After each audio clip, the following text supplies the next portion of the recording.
Kosova është futur në procesin e zgjedhjes së presidentit të Republikës e duket se zhvillimet atje kanë marrë vëmendjen e publikut pasi deri tani nuk kemi konkretisht një figurë që mund të jetë e gjithpranuese. Për të folur mbi këtë proces le të themi të zgjedhjes së presidentit të Republikës të Kosovës, kam të ftuar në një lidhje direkte Selatin Redkoceri, profesor i njohur. Zoti Redkoceri, faleminderit shumë për intervistën. Faleminderit për ftesën. Zoti Redkoceri, në çfarë procesi dhe ku jemi me zgjedhjen e presidentit të Republikës Kosovës? Po ditëve të fundit ka një proces negociatash mes të kryeministrit Kurti edhe dy partive opozitare, Lumir Abdigjikut dhe Betri Hamzës. Ka pasur nga dy takime me dët, duket që sot ka pasuar takimi tret me Lumir Abdigjikun e LDK-s, por ka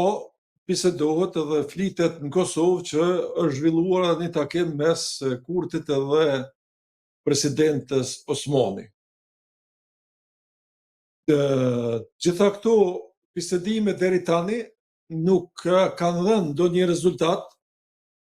dhe ne nuk presim se do të japin edhe për këto pak orë, 48 orë apo sa kanë mbetur deri në momentin kur duhet të kryhet ky proces shumë i rëndësishëm për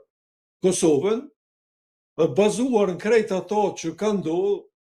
është shumë pak e pritur që mund të kemi një president konsensual siç kanë deklaruar apo pranuar edhe Partia Demokratike bashkë me LDK-n, por LDK-ja më tepër në farë mënyrë i ka dhënë një lloj primati përparësie zonjës Vjosa Osmani dhe ata kanë premtuar se do të qëndrojnë sallë nëse zonja Vjosa Osmani do të jetë në gjendje të marrë 30 nënshkrimet e domosdoshme për kandidaturë. Me që lëvizja vetëvendosje, konkretisht zoti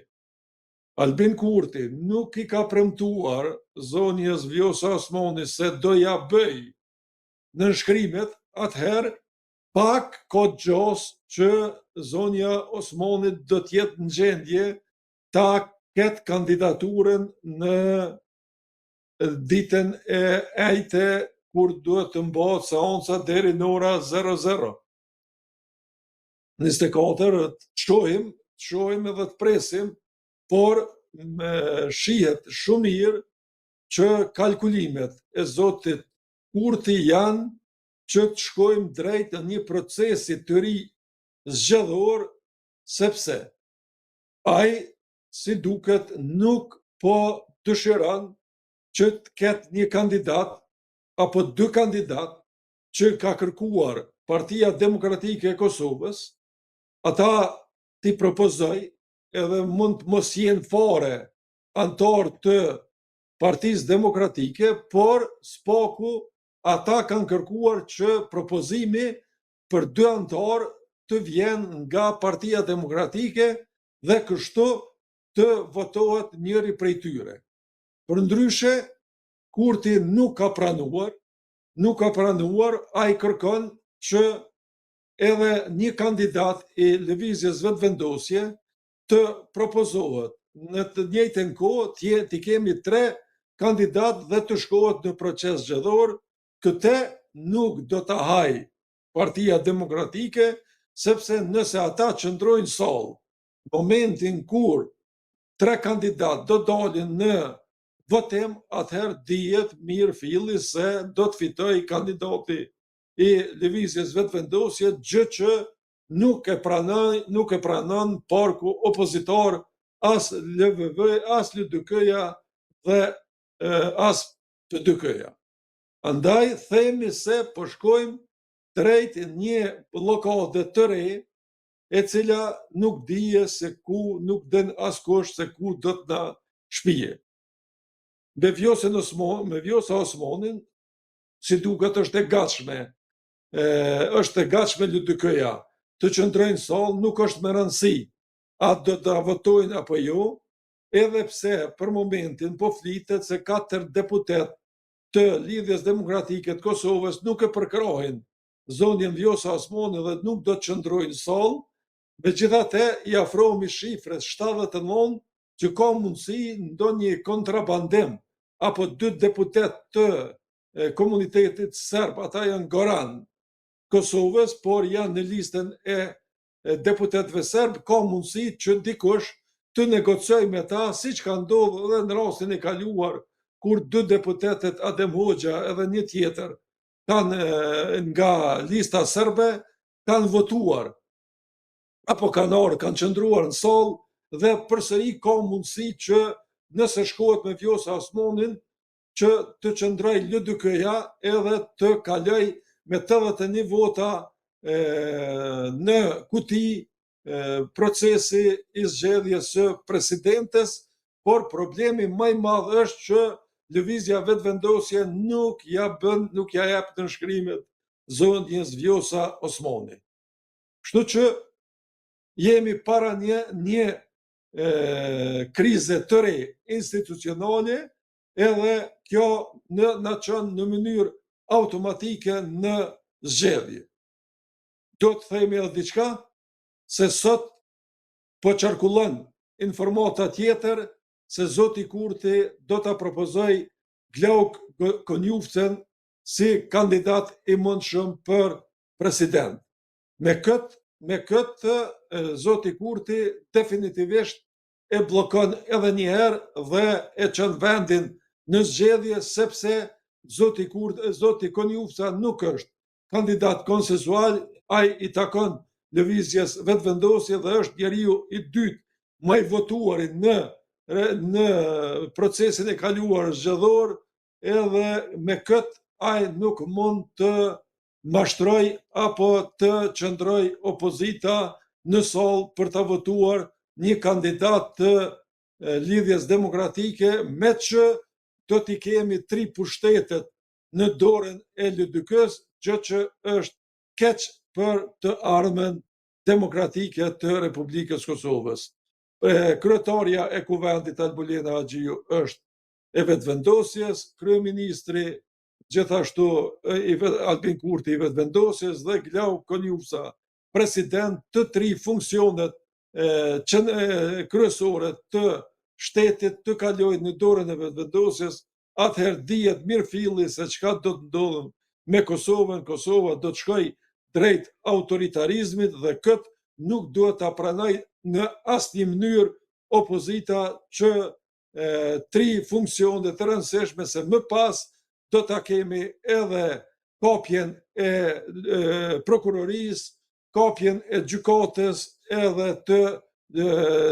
gjykatës kushtetuese, gjë që nuk i bën mirë demokracisë edhe të ardhmes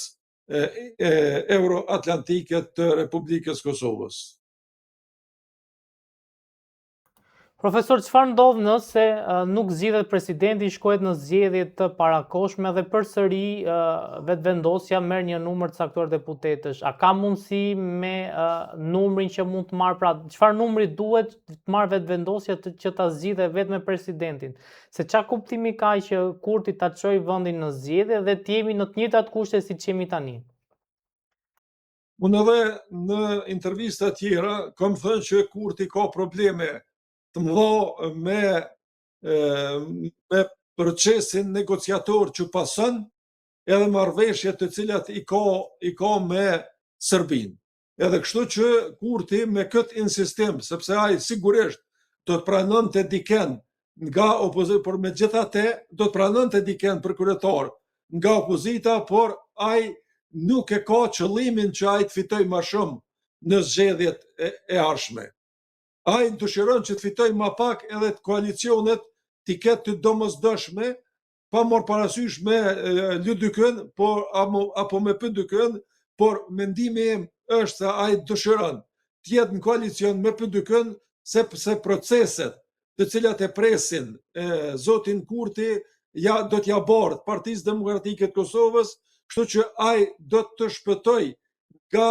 katastrofa e tij politike e cila vjen mu për shkak të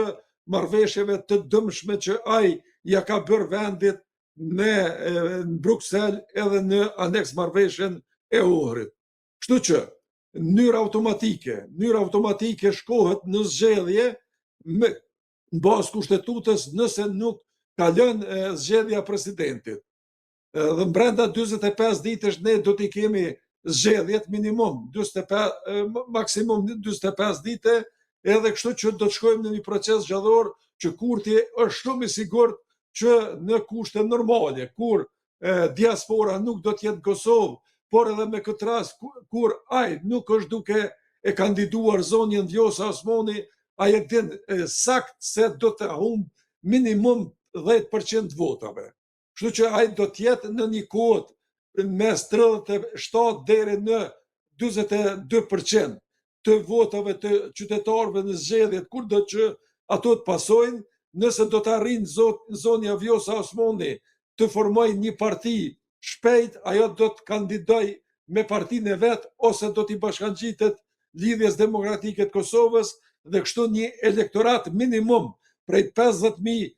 qytetarësh do ta bardh nga lëvizja vetëvendosje drejt LDK-s, dhe kështu LDK-ja do të arrijë dikon në shifrën mes 18 dhe 20%, PDK-ja ka mundësi të shkojë te 26% dhe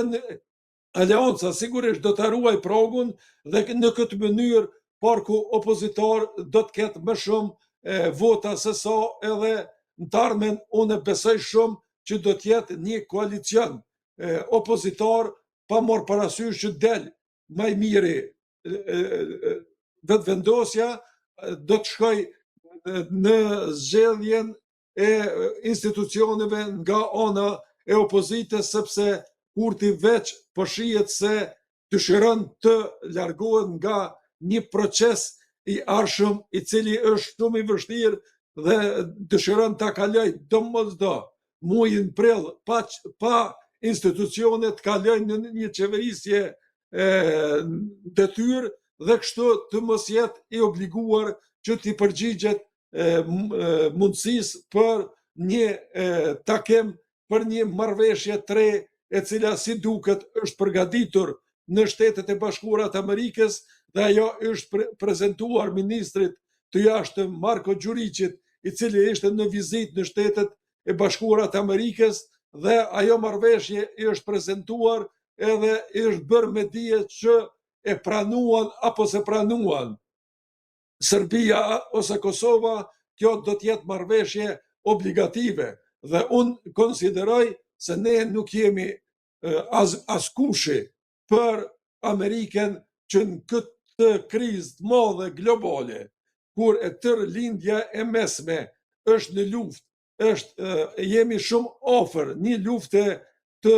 tretë botërore, atëherë kush do të jetë prej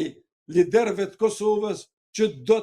nuk do të pranoj një marrëveshje e cila vjen nga Amerika. Fundi fundit, gjithçka që vjen nga Amerika duhet jetë obligative për secilin nga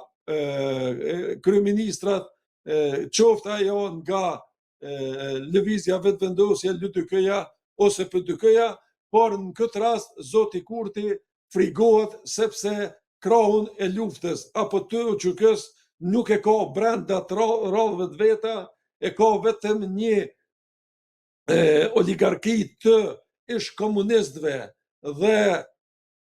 të indoktrinuarve fetar brenda rrallëve të veta, dhe me këtë ai sigurisht se ka frikë të madhe që do të ketë një përgjegjësi historike, dhe mu për këtë arsye zoti Kurti e kishte përdorur familjen Jashari në mënyrë që ai të lirohet nga kjo barrë kaq e madhe, dhe tërë barrën e përgjegjësisë të bardh të familja emblematike, por për fat ajo familje ka intelektual në rrallët e veta, dhe zoti Murat Jashari, edhe pse Kurti në kokën e vetë kishte llogaritur që Bekim Jasharin ta ketë si të propozuar, por me që doli Murat Jashari ende pa dal me emën Zoti Kurti, edhe i parapriu që Bekimi mos ketë mundësi ta pranoj kandidaturën dhe kështu mbet familja Jashari në vendin të cilin e ka, dhe është shumë mirë që Murat Jashari me atë deklarat jashtëzakonisht të matur dhe jashtëzakonisht të fortë doli nga konkurenca apo nga ajo që dëshironte ta fuste Zoti Kurti në familjen më të rëndësishme të historisë më të re të Republikës Kosovës dhe mbar shqiptarisë. Kështu që Kurti po na çon drejt zgjedhjeve të lira, sepse nuk ka asnjë alternativë tjetër që mund të kaloj kandidati që do ta propozoj Zoti Kurti. Përveç nëse pranohen dy kandidat që i propozon PDK-ja, edhe pastaj të mos shkohet fare me kandidat të LDK-s, ka mundësi të kaloj, por këtë në asnjë mënyrë nuk e pranon, jo vetëm Kurti që se pranon, por nuk e pranon as elektorati i gjerë i vetëvendosjes, dhe kështu kë edhe një herë dëshiron që ta bardh fajin te opozita që peçon vendin zgjedhje, sepse këta janë fajtorët, sepse unë ja mundsova të gjitha, këta nuk dashten dhe ja tani duhet shkojmë në zgjedhje, por nëse këtë dëshiron të ketë më shumë vota, atëherë pa marrë parasysh kushtetutën, pa marrë parasysh që kushtetuta thot brenda 40 ditëve duhet të mbahen zgjedhjet e parakohshme, ky do të gjej forma, do të gjej metoda dhe do të na çojë në zgjedhje dikon në korrek ose në ngushtë, në fund korrikut, kur diaspora kosovare është në Kosovë edhe mendon edhe një herë të përsëris. Por jam i bindur që për shkak që Vjosa Osmani nuk përfshin në këtë proces të zgjedhjes së presidentit, atëherë sigurisht që Zoti Kurti në një proces të arshëm, pa marrë parasysh kur është ai, do të humb vota të mëdha mu për shkak të tradhtisë që ja ka bërë zondjes Vjosa Osmani. Sepse me rastin e caktimit të zgjedhjeve të 28 dhjetorit është premtuar zondjes Osmani se ajo do të jetë edhe një herë kandidate për presidentet Republikës, dhe tradhtia ndodhi sepse ju dha data e përshtatshme Zotit Kurti, atë që e kërkoi Zoti Kurti, por kë nuk e mbajti fjalën dhe nuk e dëshiron në asnjë mënyrë që ta ketë kandidate për procesin e pasnestërm që deri tani nuk definon edhe nuk jep asgjë të sigurt që mund të kryhet zgjedhja e presidentit. Profesor, a mendoni që Albin Kurti kishte për qëllim të fuste në kurth familjen Jashari? Po, e kom thënë edhe një ditë në intervistë ju, se kjo ishte një kurth e para përgatitur, edhe për fat nuk i eci kjo skem e kopshme, por për atë arsye unë besoj shumë në atë familje, sepse ata edhe u shkolluan, edhe janë të i din prapaskenat, ka pos kontakte marrëdhënie të mira Kurti me Rifat Jasharin, por megjithatë aty pjesa e inteligjencës është te të rinjët, derisa oda e burrave i takon të madhit Rifat Jashari, por megjithatë unë mendoj që nuk duhet odat e Kosovës më ta zgjedhin presidentin e Republikës, e sidomos jo të vjen presidentin në këtë kohë nga familja emblematike kosovare që do mosdoshmërisht do ta etiketonte një familje të tillë, sigurisht kur do të duhej të ulej Zoti Murat Jashari përballë një kriminali siç është Vučić dhe këtë nuk është dashur as Albin Kurti, as kush që këtë familje ta vendos para një akti të tillë i cili do të jetë i rënd për Kosovën, sepse do të siguroj autonomi substanciale për Mitrovicën e Veriut që është arritur në aneksin e Ohrit, marrëveshjet ndërkombëtare janë obligative dhe këtë e den zoti Kurti. Këtë e bëri edhe me zotin Bislimi që nuk e caktoi si krye negociator, por e bëri si një zëvendës të tij që do t'i koordinoj ministrit, kur kemi kryeministër, unë nuk di çka duhet edhe një zëvendës, një koordinator i ministrive, të cilat i ka në numër të jashtëzakonshëm 20 ministri vërtet në një Kosovë të varfër, në një Kosovë e cila ka shumë probleme. Me kaq ministri nuk e kemi prit, sidomos nga Kurti, i cili në vazhdimsinë të kaluarën na ka premtuar se me ardhin e tij në qeverisje ai nuk do të ketë më shumë se 12 ministri. Tani ne kemi 20 ministra,